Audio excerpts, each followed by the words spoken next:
지난주에는 또 뭐 화재 소식이 있어서 그냥 뭐 많지 않은 사람들이 희생됐으면 좋겠다 싶었는데 굉장히 많은 분들이 희생되는 밀양 화재 소식을 들으면서 깜짝 놀랐습니다.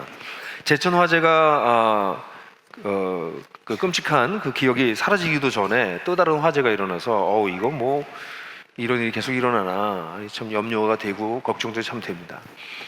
사실 우리 사회에서 이렇게 말이 안 되는 방식으로 생명을 잃는 사람들이 늘 사건 사고로 있는 것을 보면서 우리 사회가 얼마나 불안한전한 사회고 또 위기 이 의식이 없는 위기의 불감증을 가지고 있는 그런 사회가 아닌가라는 염려가 참 들기도 해요.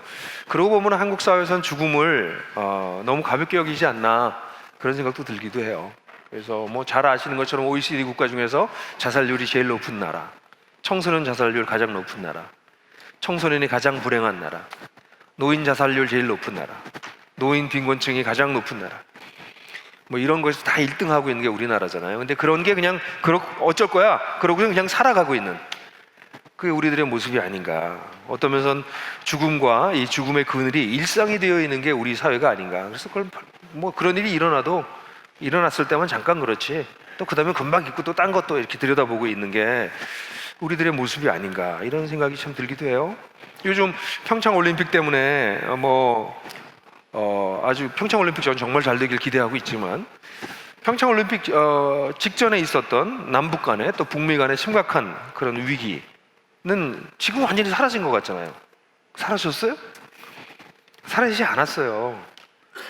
그대로 남아있습니다. 문제는 사실 올림픽이 정말 잘 성공해야 될 것은 이게 흥행이 성공하는 것이 아니라 올림픽 기간 동안 북미 간의 대화가 잘 되고 남북 간의 대화가 잘 돼서 이 심각한 문제들을 해결되지 않으면 평창올림픽이 끝나고 나면 이게 사실 더 큰 위기가 다가올 거가 뻔해요, 여러분. 근데 언론이 떠들지 않으면 또 우리는 또 문제는 없어진 줄 알고 있어요. 문제가 없어지기 그대로 다 있어요. 우리는 너무 일희일비하는 것 같아요. 이런 상황 속에서 정치권에서는 이게 무슨 평양올림픽이니 평화올림픽이니 하고선 조회수 높이느라고 뭐 별거 다 하고 하여간 그러니까 우리는 결국 정현이한테 소망을 걸 수밖에 없는 거죠. 정현만이 우리의 구세주였어요. 근데 얘는 또 발바닥이 다쳐가지고 잠깐의 그 우리의 위로도 오래 가지 못하고 우리 살고 있는 우리 모습이에요. 그죠? 죽음의 냄새, 죽음의 그늘은 짙게 느리웠는데 금박금박 잊어버리고 개인적으로, 사회적으로, 민족적으로 그리고 그냥 하루하루 재밌는 게 뭐가 없을까? 그걸 쫓아가고 있는 불나비 같은 모습이 우리 모습이 아닌가 그런 생각이 들어요. 사실 우리들의 모습을 보면 우리가 살고 있는 세상을 보면 진짜 꼭 광야 같습니다. 맹마른 땅 같아요. 동토, 여기 지금 땅 동토, 사막, 광야, 메마른 땅, 동토 이런 게 느껴지고요. 그 속에 우리들이 살고 있는 우리들의 삶을 모습 보면 정말 이렇게 맥이 푹 빠져가지고 맥 빠진 거 있잖아요. 손이 이렇게 툭 어떻게 살아. 그러다 정말 힘든 일을 당하면 다리가 후들후들 떨릴 정도로 다리가 후들후들 떨리는 잔뜩 겁을 먹고 살 수밖에 없는 그것이 오늘날의 우리들의 삶이에요. 그러다가 좀 괜찮은 게 있으면 또 아무렇지도 않은 척하고 이렇게 살다가 또 어느새 금방 또 맥 빠지고 다리가 후들후들 떨리고 겁나고 냉탕과 온탕을 왔다 갔다 하고 살아가는 그런 모습들이 오늘날 우리들의 모습이 아닌가 싶어요. 이런 세상 속에서 과연 우리는 어떻게 살아야 될까? 근데 이런 참 사막과 같은 곳에서 맥 빠진 모습으로 겁나하면서 살아가고 있는 모습을 구약에서 이사야서에서 말씀하고 있는 구절이 있어요.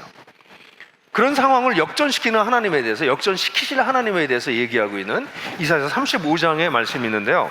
조금 길지만 이 본문은 너무 중요한 본문이어서 같이 읽어보고 오늘 이 본문을 가지고 오늘 이야기를 나눴으면 좋겠어요. 같이 한번 읽겠습니다. 시작. 광야와 메마른 땅이 기뻐하며 사망이 백합화처럼 피어 즐거워할 것이다. 사막은 꽃이 무성하게 피어 크게 기뻐하며 즐겁게 소리칠 것이다. 레바논의 영광과 갈멜과 샤론의 영광과 사막에서 꽃피며 사람들이 주님의 영광을 보며 우리 하나님의 영광을 볼 것이다. 너희는 맥 풀린 손이 힘을 쓰게 하여라. 떨리는 무릎을 굳세게 하여라. 두려워하는 사람을 격려하여라. 굳세어라. 두려워하지 말아라. 너희 하나님께서 복수하러 오신다. 하나님께서 보복하러 오신다. 너희를 구원하여 주신다 라고 말하여라. 그때 눈먼 사람의 눈이 밝아지고 빙어온 사람의 귀가 열릴 것이며, 그때 다리를 절던 사람이 사슴처럼 뛰고 말을 못하던 혀가 노래를 부를 것이다. 광야에서 물이 솟겠고 사막에 시냇물이 흐를 것이다. 뜨겁게 타오르던 땅은 연못이 되고 메마른 땅은 물이 쏟아져 나오는 샘이 될 것이다. 승냥이 떼가 뒹굴며 살던 곳에는 풀 대신에 갈대와 왕골이 날 것이다. 거기에는 큰 길이 생길 것이니 그것을 거룩한 길이라고 부를 것이다. 깨끗하지 못한 자는 그리로 다닐 수 없다. 그 길은 오직 그리로 다닐 수 있는 사람들의 것이다. 악한 사람은 그 길로 다닐 수 없고 어리석은 사람은 그 길에서 서성거리지도 못할 것이다. 거기에는 사자가 없고 사나운 짐승도 그리로 지나다니지 않을 것이다. 그 길에는 그런 짐승들은 없을 것이다. 오직 구원받은 사람만이 그 길을 따라 고향으로 갈 것이다. 주님께서 속량받은 사람들이 예루살렘으로 돌아올 것이다. 그들이 기뻐 노래하며 시온에 이를 것이다. 기쁨이 그들에게 영원히 머물겠고 즐거움과 기쁨이 넘칠 것이니 슬픔과 탄식이 사라질 것이다. 구약 성경 익숙하지 않은 성경이지만 이사야서에서 우리가 놓치면 안 되는 중요한 본문 중에 하나가 이 35장이에요. 오늘 이 말씀을 여러분들하고 나누게 돼서 저는 굉장히 기쁘게 생각해요. 여러분, 왜 우리가 사막과 같은 인생을 살까요? 광야와 같은 인생길을 살아가는 이유가 뭘까요? 그 속에서 맥 빠진 손으로, 떨리는 무릎으로, 힘 빠진 무릎으로, 그리고 겁내하면서 이 두려움 가운데 살아가는 이유가 뭘까요? 사실 여러분들, 오늘날 우리 현대사회, 특별히 한국 사회에 살아가는 사람들 마음속에 아주 깊이 있는 것 중에 하나가 뭐냐면 두려움입니다. 근데 이 두려움은요, 생존에 대한 두려움보다는 다른 사람들만큼 살지 못할 것에 대한 두려움이에요. 사실 그 두려움은 별거 아닙니다. 사실은 20, 30년만 해도 사느냐 죽느냐가 달린 문제를 가지고 사람들이 두려워했습니다. 근데 지금은 사느냐 죽느냐의 문제, 물론 그런 고민이 있는 분들도 있어요. 그렇지만 전반적으로 사느냐 죽느냐의 문제가 아니라 더 잘 살 수 있느냐, 더 잘 살지 못하느냐예요. 남들만큼 살지 못하느냐, 그런 두려움이 더 많아요. 그런데도 우리는 죽겠다고 하고 살고 있는 거예요. 사실은 두려움이라고 하는 건 매우 주관적인 감정이어서 그 강도를 잴 수 없습니다. 그냥 두려움이 크게 느껴지면 크게 느껴지는 겁니다. 아, 그 두려움은 작은 거야, 이렇게 말할 수 없어요. 그러나 우리는 이런 두려움에 우리는 휩싸여 있어요. 내 아이가 잘못되면 어떡할까? 난 좀 더 큰 집에 살지 못하게 되는 건 아닐까? 난 그냥 이렇게 전세살이만 하다 끝나는 것인가? 뭐 등등의 두려움들이, 뭐 청년들은 청년 취업에 대해서, 나이 든 사람들은 너무나 빨리 은퇴하면 그 다음에 나이 들어서 뭐 할 것인가, 등등의 온갖 두려움들이 있는데, 그것은 살고 죽느냐의 문제가 아니라 더 잘 살 수 있을까 못 살까의 문제의 두려움인데, 그 두려움이 우리를 꽉 잡고 있는 것이죠. 그러면서 각자 도생하기에 바쁜 것이 오늘날 우리의 세상 모습이에요. 왜 이렇게 됐다고 우리는 살폈습니까? 그것은 우리의 생명이 그런 외적 조건에 있다고 생각하는 잘못된 생각에 사로잡혔기 때문에 그래요. 우리의 생명은 하나님에게만 연결됩니다. 하나님에게서만 생명이 올 수 있습니다. 왜냐하면 하나님이 생명의 창조주이시며 지금도 하나님께서 생명을 우리에게 흘러보내주시는 분이기 때문에 이 하나님만이 우리의 생명의 근원 되시는데, 이 생명의 근원을 무시하고 생명이 절대 될 수 없는 것에 우리의 뿌리를 내리고 그걸 가지고 살려고 하니까 사람 두려움에 빠질 수밖에 없어요. 그러니까 맥이 늘 빠지는 거예요. 무릎에 힘이 빠지는 것이죠. 두려움이 우리를 엄습하는 것이죠. 그런 사람들이 살아가기 위해서는 이기적이 될 수밖에 없고 자기만 위해 살 수밖에 없고, 그럼 우리가 살고 있는 세상은 서로 도와주고 세워주고 희생하고 섬기는 세상이 아니라 각자 살아남아야 되는 세상이 되기 때문에 우리 세상은 사막과 같이 바뀔 수밖에 없는 거죠. 한국에서 일어나고 있는 수많은 사건 사고들이 사실은 안 일어나도 될 일들이에요. 누군가 책임져야 될 사람들이 있어요. 거기요. 그 사람들이 다 우리들입니다. 그들이 아니라 우리들입니다. 그게 우리 사회입니다. 그런데 오늘 이 본문은 이런 사막과 같은 세상 속에서 맥 빠지고 힘 빠지는 두려운 그런 인생을 살아가는 사람들에게 이것이 반전될 수 있다고 얘기하고 있는 거예요. 1절, 2절을 보게 되면 광야와 메마른 땅이 기뻐하고 사막에 백합화가 피어나고 그 다음에 나오는 뭐 여기 레바논의 영광, 갈멜과 샤론의 영광, 이건 여러분들 그 문화적인 거기 때문에 잘 모르셔도 되지만 1, 2절의 내용이 뭐예요? 아니, 사막과 광야와 메마른 땅이 거기 꽃이 필 거야. 거기 꽃이 필 거야. 이런 얘기를 하고 있는 거예요. 그러니까 우리가 지금 살고 있는 이 끔찍한 세상이 꽃이 필 거라고 이사야는 얘기하고 있는 거예요. 어떻게 그렇게 될 수 있었을까요? 절망스러운 삶터에서 우리가 생명을 꿈꿀 수 있는, 이렇게 꽃 피우는 것을 꿈꿀 수 있는 이유는 무엇일까요? 4절에 보면, 4절에 두려워하는 사람아 격려하라, 그러고 난 다음에 두려워하지 말아라, 그리고 말하는 것이 너희 하나님께서 복수하러 오신다, 하나님께서 보복하러 오신다, 너를 구원하여 주신다 라고 말하여 하라, 이렇게 얘기하고 있어요. 우리가 이 절망스러운 삶터에서 생명을 꿈꿀 수 있는 이유는 인류가 결국 테크놀로지를 발전시키고 인류가 문화를 발전시키고 인류가 생산물을 높여서 물질적으로 풍요해져서 이 문제가 해결될 것이 아니라 하나님께서 보복하기 위해서 보복하기 위해서, 복수하기 위해서 이 땅에 오실 거라고 하는 것, 하나님의 심판이 있을 것이라는 것, 그리고 하나님의 회복이 있을 것이라고 하는 것에 근거가 있어요. 여기 본문을 조금 보면 앞에 나온 이 보복과 복수와 보복이라고 이렇게 번역되어 있는데, 이 단어는, 앞에 단어는 그야말로 보복하는 거예요. 잘못한 것에 대해서 원수 갚는 것이에요. 이 두 단어를 거의 비슷하게 번역해 놓긴 했지만 뒤에 단어는 보상한다는 단어입니다. 약간 보답한다는 단어예요. 하나님이 이 세상에 오셔요. 하나님은 이 깨지고 망가진 세상 속에서 자기만 살기 위해서 다른 사람들을 괴롭히고 다른 사람들을 죽음의 구석으로 몰아놓고 또는 방치하고 또는 자기만 살고 그러고 하는 것들에 대해서 하나님께서 뭐 하신다고요? 심판하실 것이라고요.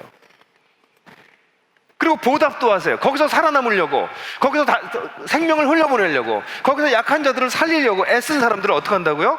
보답하시려고 하나님께서 오신다고요. 생명의 하나님을 의지하지 않고 죽음을 유통한 자들을 심판하실 것이며, 생명의 하나님을 의지해서 생명을 유통한 자들을 그들에게 보답하실 것이라고요. 하나님이 그렇게 오실 거라고요. 그래서 하나님께서 그렇게 오실 뿐 아니라 그 하나님이 회복하실 것이라고요. 구원하여 주신다고. 그래서 어떤 결과가 일어난다고 얘기하고 있냐면 5절부터 보면 눈먼 사람 눈이 밝아지고 귀 막힌 사람 귀가 열리고, 그러니까 이건 뭐 육체적인 것 없어도 상징적인 것까지 다 포함하는 것이죠. 실제로 눈이 안 보이던 사람들이, 정말 귀를 못 듣던 사람들이 눈 귀가 밝아질 뿐만 아니라 제대로 세상을 분별하지 못하고 세상을 보지 못했던 사람들, 세상 일들을 제대로 듣지 못해서 늘 속는 사람들, 그들이 다 정상이 될 것이고, 다리를 절던 사람들이 사슴처럼 뛰고 말을 못하던 혀가 노래를 부르고, 광야에서는 물이 솟고 사막에는 시냇물이 흐르고, 뜨겁게 타오르던 땅은 연못이 되고 메마른 땅에서는 막 물이 솟아나기 시작하고, 승냥에게 뒹굴고 있던 그런 폐허가 됐던 곳에 풀 대신에 갈대와 왕골이 날 것이다. 이 번역은 두 가지로 번역이 나눠지는데요. 풀 대신에 갈대와 왕골이 날 것이다, 이렇게 번역되는 번역도 있고, 풀과 갈대와 왕골이 무성하게 날 것이다, 이런 표현도 있어요. 저는 후자가 더 맞다고 봐요. 황폐했던 곳이 풍성한 것으로 가득 찰 것이다, 그렇게 얘기하고 있어요. 하나님이 회복하실 것이라는 것이죠. 이게 어떻게 일어나냐고요? 이런 일들이 어떻게 일어난다고? 죽음을 유통한 자들을 심판하시고 생명을 유통하는 자들에게 보답하시고, 그리고 결국은 이 끔찍한 세상을 반전시키실 일이 어떻게 된다고요? 하나님이 오셔서 그렇게 하시겠다고요. 여기 오신다는 단어가 중요해요. 하나님께서 복수하러 오신다, 하나님께서 보복하러 오신다, 하나님께서 그렇게 하실 거라고요. 우리가 절망적인 삶터에서 우리가 살아가고 있는 삶을 보십시오. 그리고 여러분들이 조금 공부를 하신 분들이라면 문명사를 우리가 보게 되면 인류의 문명이 발전하는 것처럼 보이지만, 인류의 문명이 발전하면 발전할수록 인류 존재 자체가 위험받는 위험이 극도화되고 있어요. 100년 전만 하더라도 세계 전체를 한꺼번에 공멸시킬 수 있는 핵 같은 게 있을 거라고 생각하지 않았어요. 근데 지금은 지구 몇 개를 깨트리고도 남을 만한 핵이 현재 지구상에 보유되어 있습니다. 그게 지금 집중되어 있는 데가 지금 한반도예요. 우리 거기 살고 있다고요. 우리 한국 사람들 핵에 대해서 너무 무감각해가지고 뭐 평양이라도 무슨 핵이라도 하나 떨어졌으면 좋겠다, 뭐 이런 소리들 하는데, 그럼 우리 다 죽어요. 우리 그런 세상 속에 살고 있다고요. 이런 절망적인 세상을 회복하시는 것은 인류 문명사를 봐도 인간이 해낼 수 있지 않다는 것이죠. 문화가, 테크놀로지가, 자본이, 교육이, 어떤 것들도 사람을 살려내지 못해요. 이걸 살려내는 것은 하나님이 오실 때 가능하다고 수천 년 전에 선지자가 얘기하고 있는 거예요. 선지자가, 하나님이 오셔서 보복하시고 보답하시고 회복하실 때, 구원하실 때 그 일이 벌어질 거다, 그렇게 얘기하십니다. 하나님이 직접 나서겠다, 이렇게 얘기하신 거예요. 그럼 이 본문을 보게 되면 회복의 방법이 뭐냐? 8절을 보면 재밌는 표현이 나와요. 8절에 보면 회복의 방법이 하나님께서 큰 길을 낼 거래요. 그러니까 폐허가 됐던 곳에 큰 길을 낼 건데 그 큰 길의 이름은 거룩한 길이래요. 그럼 그 길은 깨끗하지 못한 자는 그걸로 못 간대. 그 길을 오직 다닐 수 있는 사람들만 있답니다. 악한 사람들은 그 길로 갈 수도 없고 어리석은 사람도 그 길로 갈 수 없대요. 서성거리지도 못한대요. 거긴 사자와 같은 사나운 동물도 거기 지나갈 수 없대요. 오직 구원받은 사람들만 그 길로 갈 것이래요. 여기 이미지를 보십시오. 광야와 같은 곳에, 메마른 땅에, 사막에 큰 길이 하나 날 거다.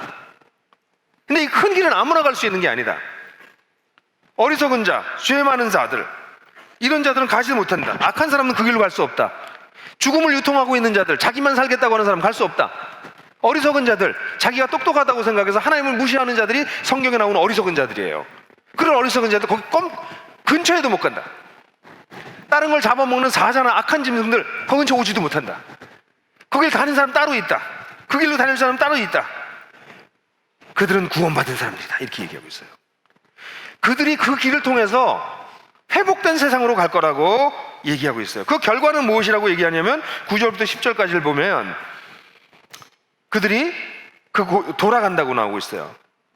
구원받고 성령받는다고 나와요. 이 구원받고 성령받는다고 하는 단어도 우리말로 봐서는 정확하지 모르는데 제가 그냥 원어를 간단하게 설명해 드릴게요. 앞에 구원받는다는 것은 구약에 여러분들 혹시 무르다라고 하는 단어 아시죠? 무르다라고 하는 단어가 있어요.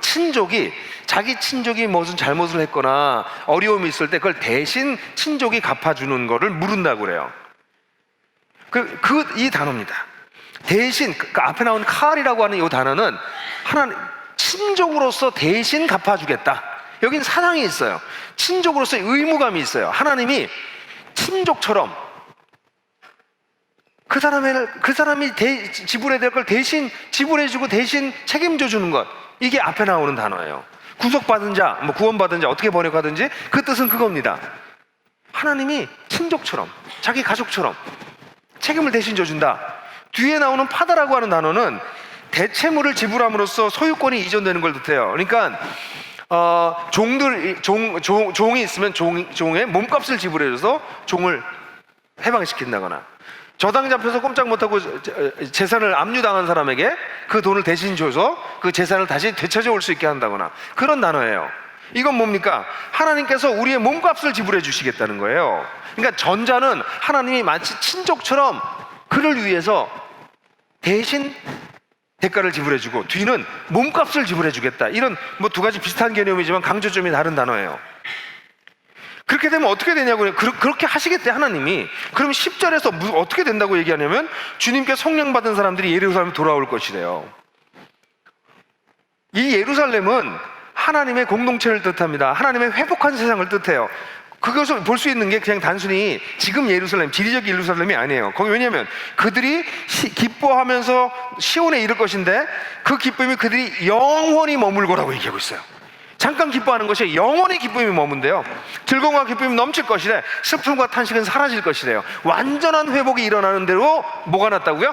큰 길이 난다고. 그래서 큰 길은 아무나 갈 수 없는데 그 길을 가는 사람들은 어떤 사람들이에요? 하나님이 친족처럼 돼서 대신 물러준, 대신 책임져 준 사람, 빚지고 도망가 있는 사람에게 빚을 대신 져줘서, 값을 대신 내줘서 그 빚 때문에 두려워하지 않아도 되는 사람, 그런 사람들이 그 큰 길로 가서 예루살렘에 들어가게 돼서 영원한 기쁨을, 넘치는 기쁨을 누리게 될 것이다. 이게 이 시편, 이 이사야에서 얘기하고 있는 얘기예요. 여러분, 이것이 이루어졌어요. 지금 이 이사야에서 얘기하는 것이 이루어졌습니다. 그래서 놀랍게 이사야에서 이 35장이 왜 소중하냐면 예수님이 자주 인용하세요, 이 말씀을. 보십시오. 누가복음 7장 22절을 보면 한번 다 같이 읽어볼까요? 시작. 예수께서 그들에게 이렇게 대답하였다. 너희가 보고 들은 것을 가서 요한에게 알려라. 눈먼 사람이 다시 보고, 다리 저는 사람이 걷고, 나병 환자가 깨끗해지고, 귀 먹은 사람이 듣고, 죽은 사람이 살아나고, 가난한 사람이 복음을 듣는다. 나에게 걸려 넘어지지 않는 사람은 복이 있다. 여러분, 예수님이 이 땅에 오셔서, 예수님이 오셨어요. 구약엔 뭐라고 했어요? 하나님이 방문하실 거라고, 하나님이 가실 거라고 그랬죠. 하나님이 오셔서 이렇게 하신다고 그랬잖아요. 근데 예수님이 이 땅에 오셨습니다. 세례 요한이 예수님이 하나님께서 보내신 분을 제일 먼저 알아챈 사람이 세례 요한이에요. 근데 이 세례 요한이 감옥에 갇혀 있다 보니까 의심이 생겼던 것 같아요. 그러니까 제자들을 보내서 뭐라고 물어보죠? 오실 그이가 당신입니까? 왜냐하면 이사야서를 알고 있었던 유대인들은 하나님이 오실 것이다, 또는 하나님의 종이 오실 것이다, 이 깨지고 망가진 사막 같은 세상을 회복하실 그분이 오실 것이다 라고 믿고 있었는데, 세례 요한은 예수님이 정말 그분인 줄 알았거든요, 처음엔. 근데 감옥에 갇혀있고 아마 디프레션에 빠졌겠죠.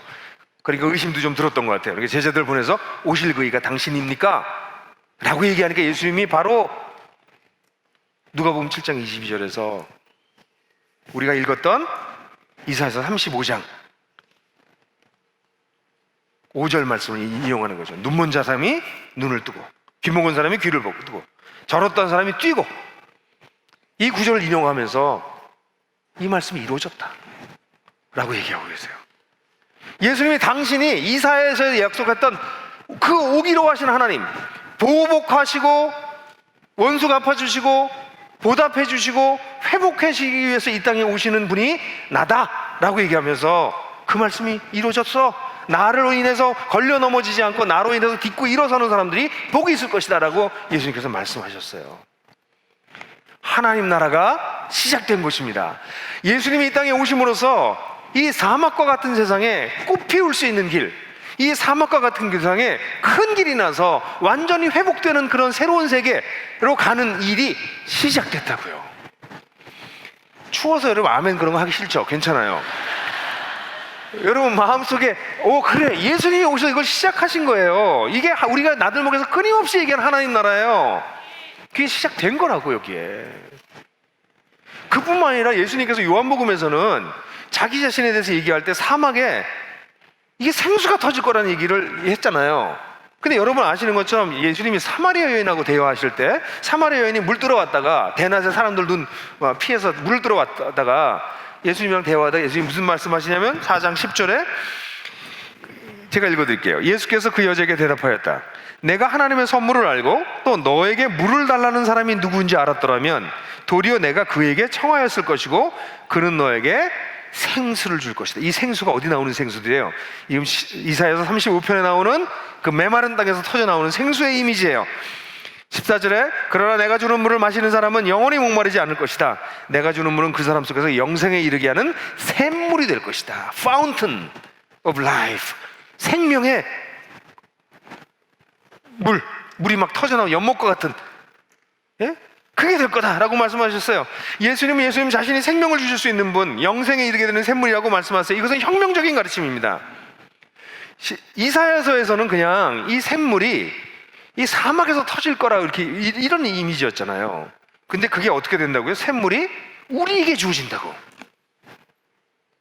우리에게 주어진다. 우리 존재 안에서 터져 나오게 된다고 얘기하고 있어요. 이게 7장 38절로 가면 예수님께서 이걸 한 번 더 얘기하시는데, 이거 7절 38절 39절 한번 같이 읽어보죠. 시작. 나를 믿는 사람은 성경이 말한 바와 같이 그의 배에서 생수의 강물이 흘러넘쳐 나올 것이다. 이것은 예수를 믿는 사람이 받게 될 성령을 가르쳐 하신 말씀이다. 예수께서 아직 영광을 받지 않으셨으므로 성령이 아직 사람들에게 오시지 않았다. 이 뒷부분은 요한의 주석이지만 예수님이 오시면 어떤 일이 벌어진다고요? 우리 배에서 생수의 강이 흘러난다는 거예요. 예수님을 믿는다는 것이 무엇입니까? 나를 믿으면 그 배에서 생수의 강이 흘러날 것이다. 왜 그럴까요? 예수님께서 오셔서 우리에게 친족의 의무를 다하시지 우리를 사랑하셔서 우리를 위해서 대신 돌아가셨어요. 우리가 죄에 팔려 나가서 우리 몸값을 우리가 지불할 수 없어서 노예처럼 살고 있는데, 그래서 죽음에 굴복할 수밖에 없는데, 세상에 굴복할 수밖에 없었던 사람들인데, 우리 주님께서 우리의 몸값을 지불하세요. 예수님을 믿는다는 것은 무엇입니까? 그건 그분을 그냥 믿는다가 아니에요. 그분이 나를 위해서 대신 사랑하는 자를 위해서, 가족을 위해서 생명을 바치듯 나를 위해서 생명을 바치신 분으로 받아들이는 거예요. 내가 지불해야 될 대가를, 난 도저히 지불할 수 없었던 대가였는데 그 대가를 대신 지불해 주신 분으로 그걸 받아들이는 거예요. 그러면 뭐가 일어난다고요? 우리 배에서 생수의 강이 흘러나기 시작하는데 그 생수의 강은 뭐라고요? 성령을 가르치는 거라고 얘기해요. 예수를 믿게 되면, 예수님을 정말 받아들이게 되면 그 성령께서 우리 가운데 오셔서 우리를 이끌기 시작하세요. 그래서 성령이 우리 가운데 오시게 되는 일을 이야기하는 거라고 얘기하고 있어요. 뿐만 아니라 요한복음을 조금 더 뒤로 가게 되면 예수님이 뭐라고 얘기하시냐면, 이거 너무나 유명한 구절이죠. 요한복음 14장 6절이 바로 이사야서 35장에 기초해서 하신 말씀이었어요. 같이 읽어볼까요? 시작. 예수께서 그에게 말씀하셨다. 나는 길이요 진리요 생명이다. 나를 거치지 않고는 아무도 아버지께로 갈 사람이 없느니라. 예수님 자신이 바로 아까 얘기했던 그 큰 길이 되신 거예요. 회복으로 이끄시는 길, 아버지께로 돌아가는 길, 완성된 예루살렘으로 돌아가는 길, 결국 생명의 근원으로 돌아갈 수 있는 길이 예수님이십니다. 그러니까 여러분이 보십시오. 예수님 오시기 전에 거의 700~800년 전에 이사야가 예언했던 거예요. 하나님이 오셔서 너희들을 심판하시고 너희들을 보답하실 것이고 그리고 너희를 회복할 거다.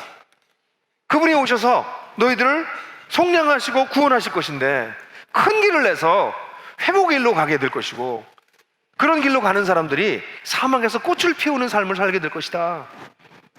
그리고 종국에는 예루살렘에 이르러서 영원히 사라지지 않는 그 즐거움 가운데 지나게 될 것이다. 이게 이사야에서 얘기하고 있거든요. 근데 그 이미지를 곳곳에서 예수님께서 가져다가 이게 바로 나에 대한 얘기야 라고 말씀하고 계시는 거예요. 예수님은 생명의 근원으로 돌아갈 수 있는 길이 되어 주셨어요. 그래서 내가 길이다. I am the way. 내가 길이다. 참 놀라운 말이에요. I am the way. 내가 그 길이다. 그 예수님을 참 이거 어떻게 하기 어려운 분이에요. I will teach the way. 내가 길을 가르쳐 줄게. 그럼 뭐 그럼 괜찮잖아. I will explain the way. 내가 길을 좀 설명해 줄게. 그럼 우리 모든 인류가 예수님을 그냥 좋은 선생님으로, 좋은 성현으로 따를 것입니다. I'm seeking the way. 나도 길을 찾고 있어. 그럼 우리와 비슷한 구도자로 예수님을 좋아할 것입니다. 근데 예수님이 I am the way. 내가 그 길이다. 그 길이 뭐예요? 수백 년 전 선지자들이 기다렸던 바로 그 길이에요. 살리는 그 길. 이건 그냥 얘기하는 메타포로서, 그냥 상징으로서의 길이 아니라 구약에서 하나님께서 내가 와서 이 사막과 같이 엉터리 세상 속에 다 죽어가고 힘 빠지고 겁먹고 있는 너희들한테 산 길을 내서 그 길로 너희들을 회복할 거야. 그렇게 약속하셨던 바로 그 길이다. 예수님이 그렇게 말씀하신 거예요. 그랬기 때문에 히브리서에 가면요, 히브리서 기자는 이 본문을 아까 우리가 했던 아마 4절이죠. 4절을 그대로 인용해서 또 나와요. 3절을 그대로 인용해요. 12장 12절 한번 같이 읽어볼까요? 시작. 그러므로 여러분은 나른한 손과 힘 빠지는 무릎을 일으켜 세우고 똑바로 걸으십시오. 자, 여기 나른한 손과 힘 빠지는 무릎, 이게 어디서 나온 표현이에요? 이게 이사야 35장이에요. 그러므로 여러분은, 이 여러분은 누구예요? 속량받은 사람이에요. 구원받은 사람이에요. 그 길에 들어선 사람이에요. 그런 사람들이라면 당신들은 왜 예전과 같이 나른한 손을 빠져서 힘 빠져서 맥 빠진 손으로 있고 왜 힘 빠져가지고 후들후들 떨리는 무릎으로 살아? 그러지 마. 똑바로 걸어 라고 얘기하는 거예요. 네가 하나님을 모를 때는, 너희가 예수님을 모를 때는 그래, 맥 빠진 손과 흔들리는 무릎을 가지고 겁먹고 인생을 살았겠지만 이제 예수님이 너에게 오셔서 큰 길이 되어주시고 너에게 생명의 근원으로 인도하시는데 네가 왜 그래? 똑바로 걸어 이제. 이렇게 얘기하는 거예요, 히브리서 기자가. 사실 이거를 우리 초대교회가 경험했고 그 이후에 주님을 의지하는 자들이 오늘도 경험하고 있는 거죠. 우리도 가끔 이렇게 힘이 빠져. 그때가 예수님 기억하고 다시 일어나서 힘내고 똑바로 걷는 거죠. 근데 자꾸 옛날로 돌아가니까 이렇게 되는 거죠. 다시 기억하는 거죠. 다시 힘내고 갈 수 있지. 그게 내 힘이 아니라 누구 때문에? 큰 길이 되어주시고 생명으로 우리를 인도하시는 예수님 때문에 그렇다는 거죠. 이게 기독교입니다. 기독교는 나중에 죽으면 천당 가는 종교가 아닙니다. 마음을 단순히 위로받는 종교가 아닙니다. 우리가 살고 있는 세상이 사막과 같다. 승냥이들과 사자와 못된 짐승들이 활개치는 곳과 같다. 그래서 여기 사는 사람들은 전부 다 힘맥이 빠지고 무릎에 힘이 없어지고 두려움을 가지고 살 수밖에 없다. 나 이러다 어떻게 되는 거지? 나 이렇게 살다가 괜찮을까? 친구들 다 잘 사는데 아파트 평수 부동산 막 가보러 가가지고 막 좋아하는데 나는 전세금 하나 가지고 힘들어하는구나. 내 아이는 어떻게 될까?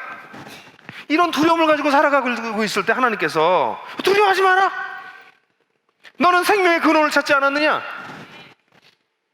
그 길을 네가 그 길 속에 넌 올라섰잖아. 거긴 아무나 얼쩡거리지도 못해. 근데 그 길로 올라갔잖아. 너는 완벽한 예루살렘을 기다리고 있는 사람이잖아. 완전히 회복을 기다리고 있는 사람이잖아. 그러니 두려워하지 마라. 그러니 맥 빠진 손에 힘을 다시 얻고 그 무릎에 다시 힘을 내고 일어서서 똑바로 걷자. 이게 크리스천이에요. 놀랍죠. 자, 그렇다면 우리는 우리의 삶터에서 우리 삶은 사막이에요. 근데 우리를 끊임없이 맥 빠지게 만들고 후들후들 떨리게 만들고 겁나게 만드는 게 우리가 사는 사막이야. 그게 우리 세상이에요. 지난주에 어떤 분이 한 번 저랑 같이 얘기하다가 그런 얘기해서 사는 거 너무 힘들고 사는 게 지옥이다. 이분이 아직 하나님을 안 믿는데 그런 얘기를 하더라고. 사는 게 지옥이라고? 그래서 제가 축하해 줬어요. 그분이 여기 와서 어디 앉아 계신데요 지금. 제가 축하했죠, 그죠? 축하해 줬어요. 왜냐하면 당신은 되게 중요한 걸 발견했습니다. 사는 게 지옥 같은 게 많습니다. 그게 성경에서 가르치는 바입니다. 우리가 사는 게 지옥 같은데요. 근데 거기에 굴복하지 않을 수 있다고. 우리가 내 힘으로는 안 돼요. 두려움에 쩔어 살 수밖에 없어요. 그리고 난 다음엔 그게 무기력으로 발전하고요. 파워리스, 나 아무것도 할 수 없구나. 절망 가운데 빠져서 살아간다고. 살아야 될 이유를 못 찾는다고요. 오히려 죽어야 될 이유를 찾는다고. 사람들. 그게 세상이에요. 근데 이 세상에서 생명을 발견할 수 있는 길이 예수께서 되셨어요. 그리고 우리에게 생수를 흘러가게 하겠다고. 우리 배에서, 이거는 정말 이 배가 아니라 우리 아주 중심에서 막 생명이 흘러나오게 하시겠다는 거예요. 그런 삶을 주시겠다. 이게 주님께서 우리에게 주신 약속이고 하나님께서 수천 년 동안 준비하셨던 일입니다. 그 일이 이미 시작됐다. 하나님 나라는 이미 시작됐다. 우리는 이미 하나님 나라에 들어갔다. 그렇지만 완벽한 예루살렘은 아직 남아있다. 우리는 그 길로 가고 있는 거야. 계속 거기에 다다를 것입니다. 그렇다면 이런 삶터에서 어떻게 생명을 흐르게 하는 습관을 살 수 있을까? 첫 번째, 절망 대신에 이미 시작된 회복을 받아들이셔야 됩니다. 이것은 어떤 면에서는 인생의 단 이례적인 사건이에요. 예수께서 새로운 회복을 시작했어요. 예수를 정말 믿으셔야 돼요. 근데 예수를 믿으시려면 예수를 알아야 돼요. 어떤 분이에요? 왜 여러분들은 하나님께서 친족의 의무를 다하듯이 가족의 책임을 대신 지는 것처럼 왜 죽으셨는지, 왜 예수님은 여러분들을 위해서 몸값을 지불할 수밖에 없었는지, 그래서 십자가에 왜 죽으셨는지가 선명하지 않으면 여러분들은 이 회복의 길에 들어올 수 없어요. 여러분 정말 회복된 삶을 살고 싶으시면, 생명이 넘치는 삶을 살고 싶으시면 절망을 들여다보지 마시고 생명을 주겠다고 하는 예수를 알아가십시오. 세상을 들여다보면 들여다볼수록 절망밖에 안 나와요. 나이가 들어서 이거 발견하는데 젊을 때 발견하는 사람들에게 복이 있어요. 젊을 때 이 헛된 소망이 나이가 40이 넘으면 무너지기 시작해서 50이 넘으면 정말 아무것도 아니구나 이렇게 생각하게 되는데, 나이가 다 지나고 난 다음에야 이게 절망이구나, 인생이라는 게, 인생은 폐허구나, 그걸 그때 발견하지 않고 20대 30대에 발견하면 그건 복된 것이에요. 그러면 그 절망 대신에 이미 시작된 하나님의 회복을 받아들이십시오. 어떻게? 이제 교회 열심히 나와야지. 아니, 그거 가지고 안 돼요. 예수가 누군지 아셔야 돼요. 예수가 여러분들 위해서 뭘 하셨는지 아셔야 돼요. 왜 수천 년 전에, 예수님이 2000년 전에 오셨는데 그 전에 또 몇백 년 전에 왜 선지자들은 이 예수를 기다렸는지, 왜 이사야서 35장은 이런 예수님에 대한 이야기를 그 그림을 바라보면서 그 끔찍한 역사적 상황 속에서 견뎌냈는지, 그 예수가 얼마나 소중한지 아셔야 돼요. 그래야 믿을 수 있어요. 쉽게 믿지 마세요. 여러분들이 절망에 굴복하지 않고 생명으로 넘어가시려면 이건 진지한 문제예요. 이건 심각한 문제예요. 취미생활 선택하듯이 하나님을 선택할 수 없어요. 공부하세요. 책 읽으세요. 기도하세요. 고민하십시오. 여러분들의 실존 자체가 죽음에 굴복할 것인가 아니면 살 것인가를 결정하는 문제이기 때문에 그렇습니다.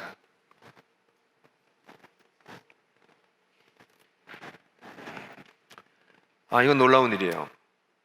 죽음, 하나님의 심판이 나를 지배하지 않아요. 하나님을 멀리하게 만들었던 세상, 그것도 더 이상 나한테 컨트롤을 잃어요. 예수를 믿게 되면 나타나는 현상이에요. 나를 지배하던 세상으로부터 내가 자유로워지기 시작해. 그 두려움으로부터 벗어나기 시작해. 그 무의미로부터 의미 충만함으로 옮겨가기 시작해. 그게 회복의 길에 접어든 사람들의 특징이죠. 사실 사람들은요, 죽음이라고 하는 깡패 앞에서 어쩔 줄 몰라요. 이 두려움이라고 하는 깡패 앞에서 어쩔 줄 모르고 살아요. 근데 크리스찬이 된다는 게 뭐예요? 쉽게 표현하면 그 깡패를 앞에서 막 우리를 괴롭히는데 예수님 뒤에 딱 숨는 거예요. 아주 쉽게 표현하면. 한번 숨은 사람들도 계속 숨어 있어야 돼. 뒤를 졸졸졸졸 쫓아다녀야 돼. 왜냐면 밖으로 나오는 순간 깡패가 딱 나타나니까. 정말 이분이 내가 뒤에 숨어서 이 나에게 온갖 두려움과 무기력을 가져다주는 이 깡패로부터 나를 지켜주실 분이구나. 이분이 정말 믿을 만한 분이구나. 이분이 정말 사랑이 깊으신 분이구나. 이분이 엄청난 지혜를 가지고 계신 분이구나. 그걸 깨달으시면 누가 그 뒤로 안 오냐고. 깡패한테 시달리기 싫은데. 저는 그래서 하나님을 믿지 않는 분들한테 믿으라고 이렇게 막 강요하지 않아요. 싫은 거 안 드세요. 깡패랑 같이 맞짱 드세요. 깡패랑 같이 해보세요. 잘 되면 뭐 당신 힘으로 살 수 있으면 사시고. 그게 안 된다는 것을 절실하게 깨달은 사람들이 예수님 뒤에 숨는 사람들, 그게 크리스찬이에요. 그게 뭐 비겁하다고요? 그럼 용기 있으면 싸우세요. 깡패랑. 죽음이라고 하는 놈은 그렇게 쉬운 놈이 아니에요. 그럼 진짜 죽음이에요. 진짜 사람들을 죽입니다. 두 번째, 그래서 여러분들 가운데 혹시 아직 교회는 다니지만 정말 이 예수님 뒤에 안 숨으신 분들은 속지 마세요. 교회를 다니는 거랑 예수님 뒤에 숨는 거는 다른 거예요. 그러니까 오랫동안 정말 예수님 뒤에 숨을 수 있을 정도로 예수를 아십시오. 알면 그분이 큰 길이 되시어 주시는 거예요. 여러분들한테 이 길로 올 수 있어 라고 얘기해. 왜 그 길이 되는지를 아셔야 가지. 그죠? 그래서 제가 제일 중요한 거는 생명의 근원을 다시 찾는 것이에요. 첫 번째 주에 얘기했던 것처럼 생명의 근원을 다시 회복하는 것, 그것이 첫 번째입니다. 그러니까 그것이 됐다면 두 번째는 스스로를 강하게 하는 습관을 기르세요. 이것은 우리 두 번째 주에 다뤘던 그 주제를 함축적으로 얘기한 거죠. 우리가 깨진 질그릇 같은 곳인데 이 속에 보물을 우리가 담은 사람들 아니에요. 그럼 스스로 이 진리, 생명, 이것으로 스스로 강해지는 습관이 계속 있어야 됩니다. 여러분 인생에 저에게도 그런 게 있어요. 여러분들 인생을 자꾸 낙심시키고 두렵게 만드는 어떤 현상이 있어요. 그 현상을 묵상하고 마음에 품고 임으면 그 현상이, 그 대상이 여러분들 진짜 두려움으로 끌고 가요. 근데 우리는 그 깡패를 묵상하는 사람이 아니라 예수님을 묵상하는 사람이야. 그러므로 이 세상에서 나를 두렵게 하고 무기력하게 하고 무의미에 굴복시키는 그것을 마음속에 품고 생각하고 고민하면 죽게 되는 거예요. 죽고 싶은 마음이 드는 거예요. 근데 나에게 생수의 강을 흐르게 하시고 살게 해주시고 사막에 꽃피게 하시려고 하는 그분을 묵상하면 그렇게 살게 되는 거예요. 그러니까 스스로를 강하게 하는 습관을 기르는데 이거는 단순히 positive thinking, 그냥 긍정적 생각을 하는 게 아니에요. 근거가 있는 긍정이에요. 그 근거가 뭐예요? 예수님이야. 이 예수님에게 예수님 내가 사랑하고 그분 뒤에 숨고 그분을 의지하고 그분과 함께 동행하고, 이게 크리스천 라이프구나. 그때 스스로 강해지는 습관이 생기게 하는 거죠. 여러분 낙심케 하는 일들은 올해도 계속 일어날 것입니다. 제가 예언했어요. 올해 내내 여러분을 낙심케 하는 일들이 벌어질 거예요. 아니, 오늘 예배 끝나고 나가는 순간 그런 일이 벌어질지도 몰라. 네? 우리를 낙심케 하는 일들은 늘 우리에게 깡패처럼 달겨든다고. 그때 그거를 묵상하실 거냐고. 거기에 사로잡히실 거냐고. 그럴 때마다 강해지십시오. 그럴 때마다 예수 뒤에 숨으십시오. 그럴 때마다 하나님을 의존하는 법을 배우십시오. 낭만과 절망이 여러분들에게 들어올 때 그것을 반겨서 자기 연민과 무기력으로 빠지지 마십시오. 그건 하나님을 모를 때 그렇게 하는 것입니다. 하나님을 모르면 그거밖에 없습니다. 근데 하나님을 알게 됐다면 예수 뒤에 숨으십시오. 하나님의 심판과 회복을 기억하십시오. 여러분, 일주일 우리가 텐텐텐 연습하자는 얘기 많이 하잖아요. 하루에 3번 10분씩 머물러 서서 하나님을 기억하십시오. 이번에 여러분 넉 주 동안 들었던 설교를 잘 묵상만 하셔도 텐텐텐에 묵상해야 될 내용이 너무 많지 않나요? 강해한 가지고 다시 묵상하십시오. 강해한 이렇게 두고 가시는 분들 계신데 그냥 이게 뒷주머니에 꽂고 가세요. 가끔 꺼내보세요. 일주일 동안 성경 구절 다시 한번 보세요. 텐텐텐, 우리의 의식이 우리를 절망케 하고 우리를 죽음의 두려움으로 몰고 가는 곳에 뺏기지 않으시려면 여러분들이 여러분 영혼을 지키셔야 됩니다. 하루 3번 그거 못하세요? 10분씩 3번? 그래서 하나님의 진리가 여러분을 사로잡게 하세요. 여러분이 예수님 정말 믿었다면요, 안 믿었다면 그거 먼저 하셔야 되고요. 예수님을 정말 믿고 의지했다면 스스로를 강하게 하십시오. 사랑하는 형제자매 여러분, 여러분은 약한 존재가 아니에요. 약한 존재로 속일 뿐이에요. 여러분의 적이, 여러분들 괴롭히는 깡패가, 우리는 우리 대장 뒤에 숨으면 우리도 대장 비슷한 용사가 돼요. 그게 크리스천 라이프입니다. 그렇게 할 때, 그렇게 힘을 얻은 사람들이 3번째로 세상에서 절망한 자들을 위로하는 습관을 갖기 시작합니다. 이 성경이 뭐라고 얘기하냐면 격려하라고 얘기해요. 두려워하는 자들을 격려하라. 여러분, 우리 주변에 하나님을 알지 못하는 사람들에게 이 하나님의 사랑을 흘러가게 하십시오. 바로 지난주에 나눴던 말씀의 요약본이라고 말할 수 있어요. 심판과 회복의 하나님을 소개하십시오. 그 하나님께로 갈 수 있는 길에 대해서 설명해 주십시오. 그걸 그 사람이 가기 싫다고 그러면 억지로 가게 할 수는 없어요. 그래도 소개는 해줘야지. 소개까지만 해주세요.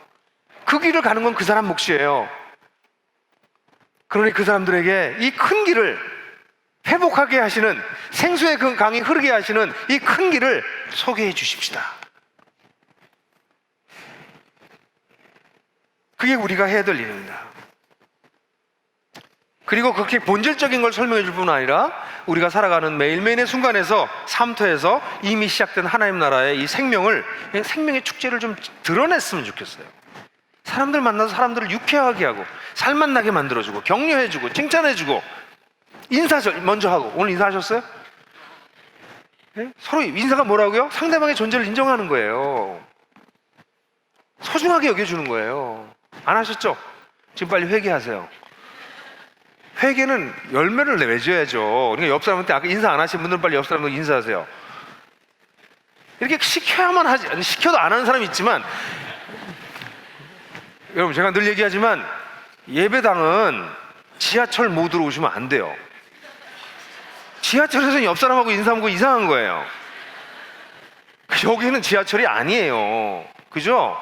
여기는 하나님을 섬기고 찾고 알아가려는 사람들의 아주 소중한 모임이잖아요.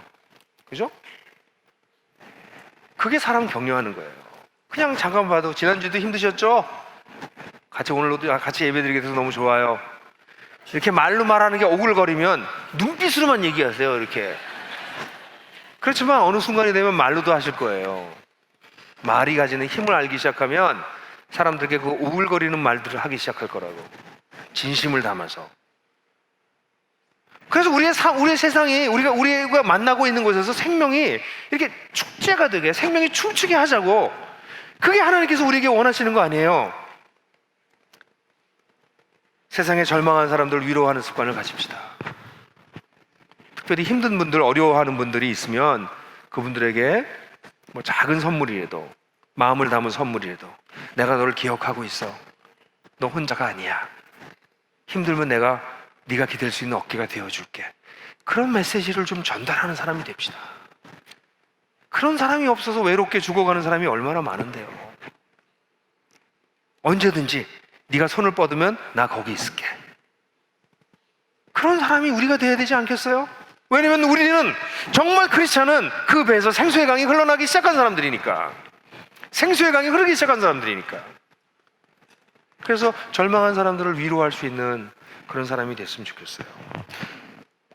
그러나 오늘 얘기하고 싶은 것은 여기까지는 지금까지 어떤 면에서 말씀 나눴던 것의 복습이라면, 진짜 중요한 것은 사막과 같은 세상에서 꽃 피우기를 시도하십시다. 이 성경을 잘 보면, 이 그림을 보게 되면 사막에 꽃이 필 것이다 라고 하는 것은 완전히 회복된 것을 뜻하는 것 같지 않아요. 1절과 2절의 비전은 완전히 회복된 회복이 아니라 중간 단계의 회복처럼 보여져요. 근데 맨 마지막에 나오는 10절은 완전히 회복된 걸 보여줘요. 다시 말해서 예수께서 오셔서 회복을 시작하셔서 광야에 꽃을 피게 하시는 그런 일들을 예수께서 시작하셨다면, 예수를 따르는 우리들은 예수님이 하셨던 그 놀라운 일들을 계승하는 사람들입니다. 성경에 나오는, 끊임없이 나오는 선한 일을 하라고 하는 말에 귀를 기울이십시오. 개인적인 차원에서, 공동적인 차원에서 우린 선한 일을 열심히 해야 됩니다. 지난주에 우리가 지정헌금에 대해서 얘기했지만, 지정헌금은 아주 작은 일입니다. 우리 삶 전체에서 개인적으로, 공동체적으로 우리가 선한 일을, 무슨 일을 할 수 있는지를 고민할 필요가 있습니다. 사실 우리 이 공동체, 기독교 공동체라는 건 뭐냐면 그 길에 들어선 사람들의 모습을 보여주는 거예요. 죽으면 천당 갈 사람들끼리 모여가지고 자신들의 종교적 이익을 대변하는 그 어떤 이익 집단이 되는 게 기독교가 아니라, 이 사막과 같은 세상 속에서 죽어가고 있는 세상 속에서 이 살 길로 접어든 사람들이 살아가는 모습이 얼마나 다를 수 있고, 얼마나 대안적이고, 얼마나 가치 있는지, 얼마나 생명력 넘치는 것인지를 보여주는 게 교회여야 됩니다. 자기네들끼리 모여서 자기네들끼리 천당 간다고 그러면서 딴짓하는 거는 그건 교회가 아닙니다. 그건 종교 집단인 거예요. 그러니까 우리 교회가 5개로 나뉘어져서 곳곳으로 가려고 하는 이유는 뭐냐면, 우리 교회가 이 길을 가고 있는 사람들이거든요. 이게 더 많은 사람들에게 노출돼야 돼요. 더 많은 사람들에게 알려져야 됩니다. 그러니까 더 많은 사람들이 이 길로 와야 됩니다. 죽음에 무릎 꿇고 있는 사람들이 살아나야 됩니다. 그러니까 여기서 이렇게 모여있는 것보단 곳곳으로 흩어지자. 우리 그 5개의 교회가 되는 이유 중에 아주 중요한 이유 중에 하나입니다. 사랑하는 형제 여러분, 개인적인 차원에서, 공동체 차원에서 이거 해야 됩니다. 우리 신설동 지역에서는 처음에 들어와서 아들 어린이집 하고요, 도서관 만들고요, 꿈틀 공부방 만들고, 바하밥집하고, 바나바하우스하고 이런 것들을 했어요. 여러분들 다 기억 안 못하시겠지만, 우리 교회 처음 이곳에 왔을 때 아들 어린이집 시작한다고 할 때 우리 교회 가족들이 좀 반대했어요. 아니, 이 근처에 우리 가족들이 아무도 안 사는데 여기서 어린이집을 하면 우리는 이걸 왜 합니까? 근데 지금 우리가 아들 어린이집을 왜 했어야 되는지 이게 너무나 잘 알죠. 세상을 섬기기 위해서 여기서 왔기 때문에. 세상 사람들과 관계를 맺기 위해서 가장 좋은 게 아이같이 키우는 거예요. 세상 사람들이 아이 어떻게 키우는지 몰라요. 두려움으로 애를 키운다고. 얘 어떻게 될까 두려워하면서. 사랑으로 애를 키워야죠. 두려움으로 키우면 어떻게 해요? 그러니까 사랑으로 키우는 게 뭔지를 가르쳐주는 데가 어린이집이에요. 아마 우리 5개의 교회로 나눠주면 그 교회들마다 각각 그 지역에 맞는 것을 찾긴 하겠지만, 그 중에서 가장 좋은 방법 중에 하나가 사실은 이 아이 키우는 문제를 가지고 세상 사람들하고 같이 대화 나누는 거예요. 거기에 있어서는 다 사람들이 순수해지거든요. 마음이 가난해지거든요.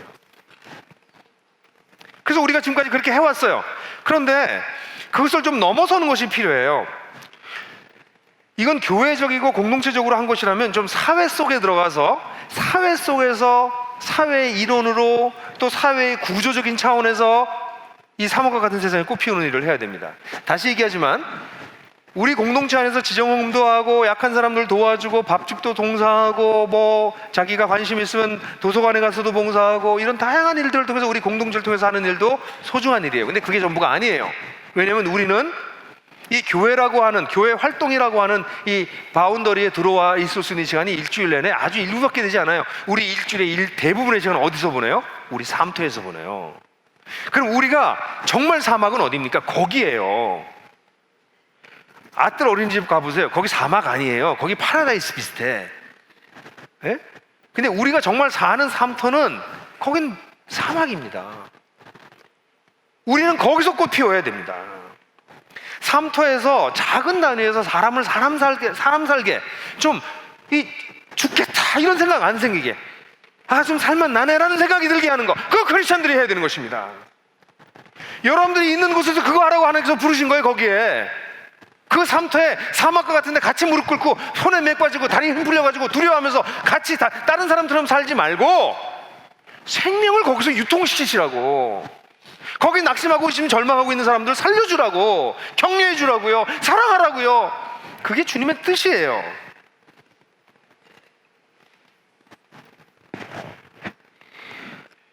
아주 작은 거예요, 여러분. 이번에 화재 났잖아요.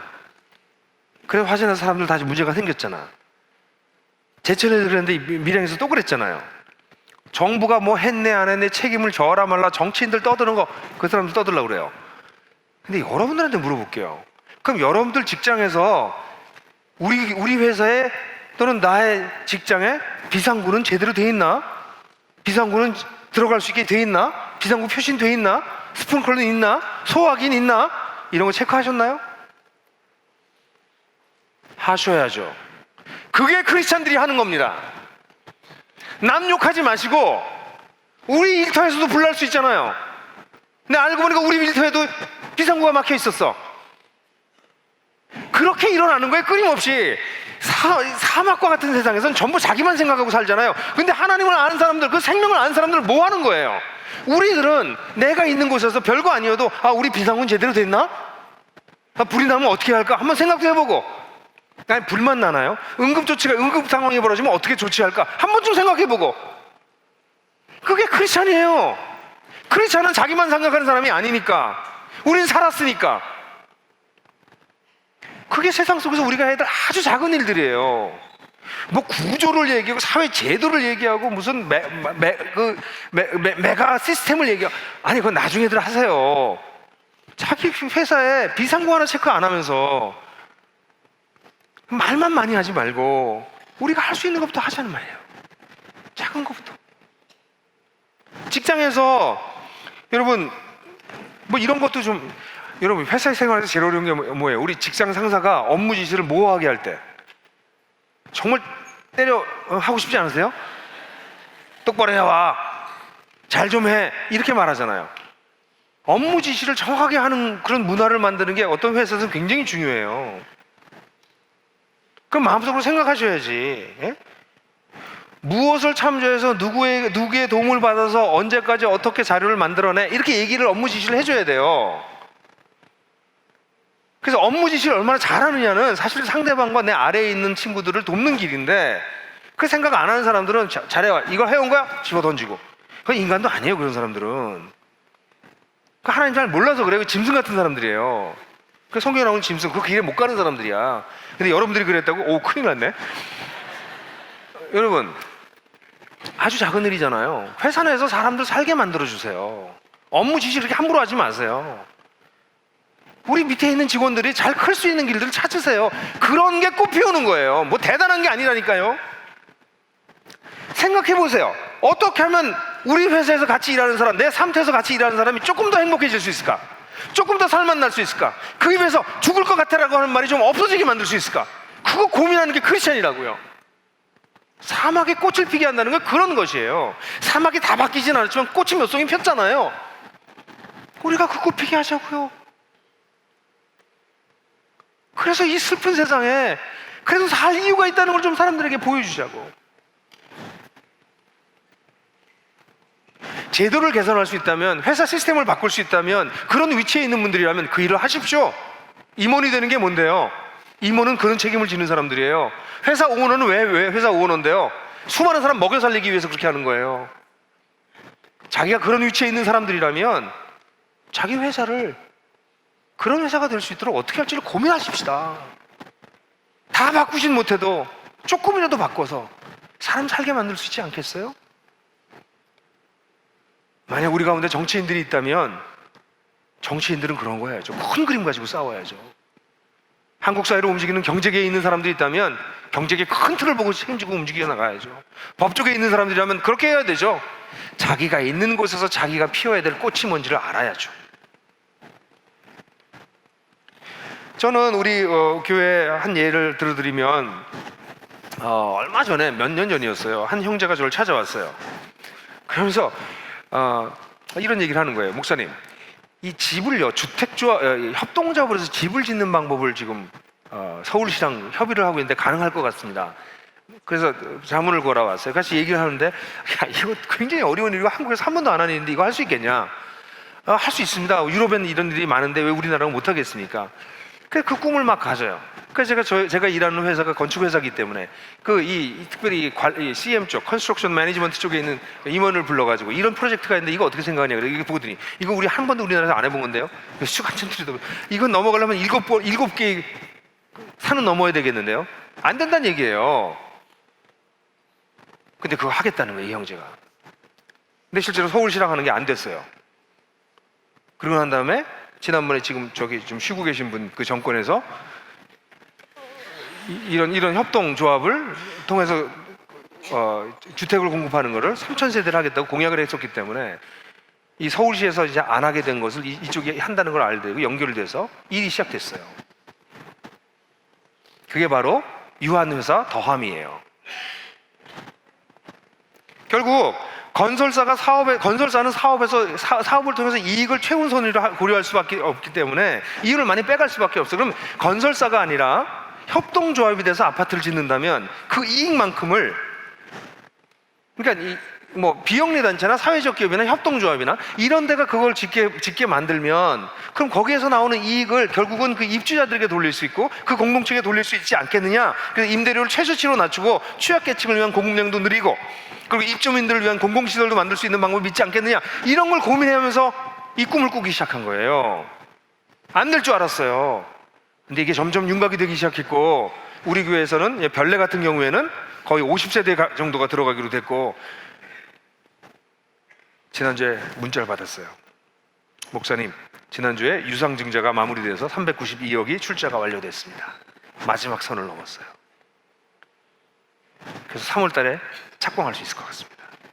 기뻐해 주십시오. 우리 교회 한 마을지기가 거기 조합 위원장이에요. 비밀이에요. 이제는 그 건물이 잘 지어지고 거기에 우리의 50세대가 넘는 우리 성도들이 이주에 들어가서 하나님 나라 백성답게 거기서 살아내는 일이 이제 남았어요.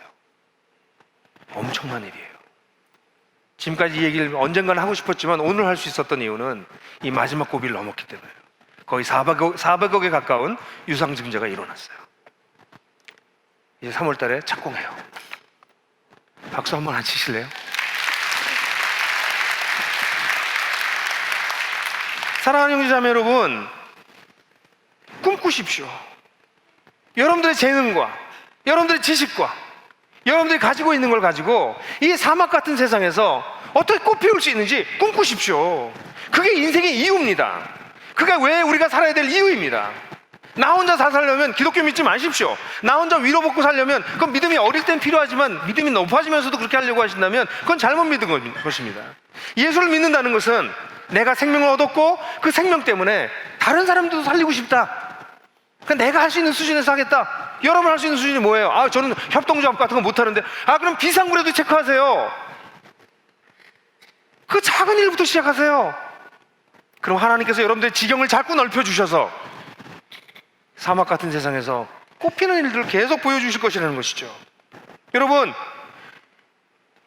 생명의 근원에 자신의 존재의 뿌리를 내리지 않으신 분들은 이 얘기 못합니다. 이거 하지 못하십니다. 제일 먼저 하셔야 될 일은 생명의 근원에 뿌리가 내려져 있는지를 확인하시는 것입니다. 생명의 근원에 뿌리를 내리셨다 할지라도 금이 간 질그릇 때문에 줄줄 그 생명이 흐르고 빠져나가고 계시는 분들이라면 이 생명을 담을 수 있는 자기 자신을 건강하고 든든한 그릇으로 만드는 것들을 연습하고 훈련하셔야 됩니다. 그렇게 되신 분들이 계시다면 이제 그 생명의 흐름과 함께 하면서 그 흐름을 가까이 있는 사람들에게 흘러가게 하십시오. 가족들에게, 가정교회 식구들에게, 교회 식구들에게, 직장 동료들에게, 동창에게, 친구들에게, 아니면 그냥 길 가다 만난 사람들에게까지 그 생명이 흘러가게 하십시오. 그런 것을 해나가면서 하나님께서 여러분에게 꿈꾸게 해달라고 기도하십시오. 하나님, 나는 어떤 꽃을 피울까요? 하나님, 나는 어떤 꽃을 피울까요? 사막을 묵상하지 마십시오. 광야를 묵상하지 마십시오. 절망을 들여다보지 마십시오. 무기력에 빠지지 마십시오.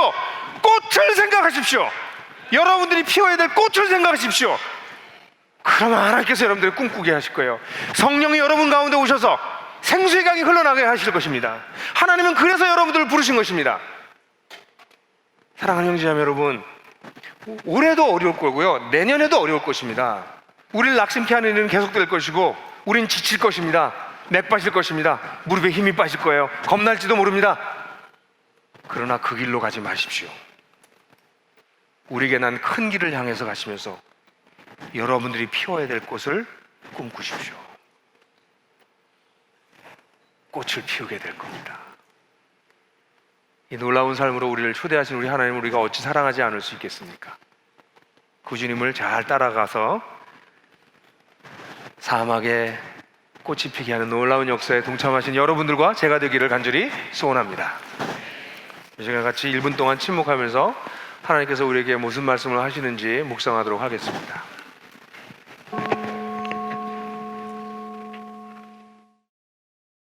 영상이 도움이 되셨다면 지금 다른 분들과 공유해 보세요. 그리고 하나복 채널을 구독하시면 저희가 새로운 영상을 계속 업데이트하는데 그것을 먼저 만나보실 수 있습니다.